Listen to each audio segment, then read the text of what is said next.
Hello and welcome. I'm Mindy Turner with the Curry County Cooperative Extension Service, your family and consumer science agent. We are kicking off a brand new series talking a little bit about canning basics. So for all of you enthusiasts out there who've been wondering about how to preserve your own food at home, this is the introduction that's going to get you started. Home canning is a time-honored way to preserve food, but safe results depend on understanding the science, using approved methods, and following tested procedures. So this series is going to break down the essential principles of home canning, how it works, how to safely store finished products, so that as a beginner or maybe even a more experienced preserver, you can protect the food quality and your family's health. So this information is coming from our Master Food Preserver course. This is just an introduction. It's to help you understand the terms that you're going to hear and some of the basic information of how important it is to really study and do things properly. So this is just a to get you started type of information.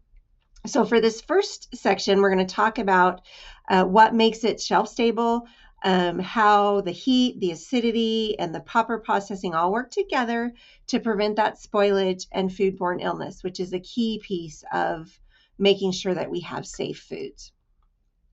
So when we talk about canning for the purposes of home food preservation, it's the process of heating food in a jar to attain self-stability.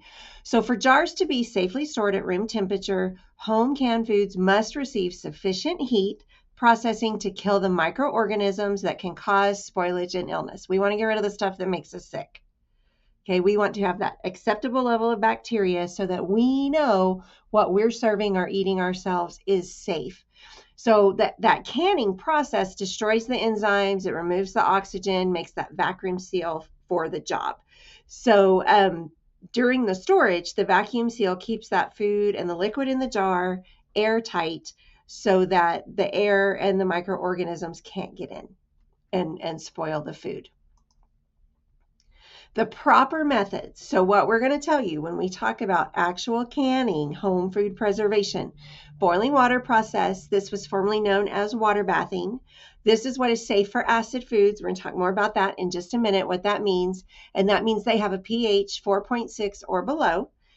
This achieves a boiling temperature and it requires a longer processing time than steam pressure process. So the other approved method is steam pressure process, and it must be used for all low acid foods. So it's important to make that distinction. And that means their pH is above 4.6. So it achieves a higher processing temperature and requires a shorter processing time, but it's for low acid foods. Processing times themselves have to be developed in a very specific way. So it has to consider the number and thermal resistance of organisms present. That sounds very scientific, doesn't it? Rate of heat transfer through the food itself, the size of the container that you're going to use, and then the rate of heat penetration. So a processing time is determined under lab conditions. It's not something that you just go, oh, I think it should be this long. Let's just try it. It's imperative that you use tested recipes from a reliable source to ensure that those processing times have been determined appropriately. So when we talk about acidity, we mentioned that it's a big part of canning and how these things work together and bring it all in. Acid foods are going to use that boiling water process because the acidity levels in food inhibit the growth of heat-resistant spore-forming bacteria. So the temperature achieved in boiling water is sufficient for the production of safely home-canned acid foods. Some of the things when we talk about acid foods, we're talking about jams, jellies, marmalades. If you make fruit butters, most of your fruits are going to fall in this category. Pickles that we add a lot of acid to, right? Fully fermented sauerkraut, things like that are what we're talking about as acid foods where we would use the boiling water process for that. Low acid foods, so things that we use the steam process for, so this would be using a pressure canner.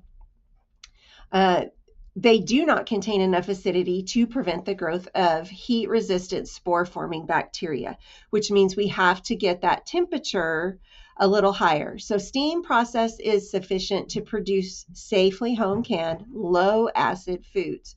So the examples when we talk about low-acid foods, your meat, your poultry, fish, seafood, all of your vegetables, except sometimes tomatoes, are going to fall within this category. So those are the things to consider when you're thinking about what you want to make, what you have that you need to preserve, in identifying which process you need to use. And as we go through, we'll talk more about what equipment you need to be able to do that. So when we talk about the science behind canning, what we're really thinking about is what's the proper process? What is the acidity level in the food? How do I ensure that it is being preserved safely so that I have a product that I can take out and use later? So understanding what those items are and how you select the process is a key piece to understanding, number one, that you need a reliable recipe. And we're going to talk later in this series about how you find those things and what those look like. And then we're going to look a little more in depth at the equipment and all the processes that you can go through. This is an example of a boiling water processing recipe. This is just strawberry jam. We talked about that. That's going to be something that the heat is sufficient in a boiling water process to process those jars. So again, just an example of one of the many things as you learn to do more of your own safe home food preservation that you could do. Again, I'm Mindy Turner with the Curry County Cooperative Extension Service, your family and consumer science agent. We are sharing information today from our New Mexico State University Master Food Preservers course. If that is something you are interested in, reach out and we can help get you connected to one of those somewhere around the state. For now, I hope you've learned something that you need to know to be willing to move forward in your process as a home canner.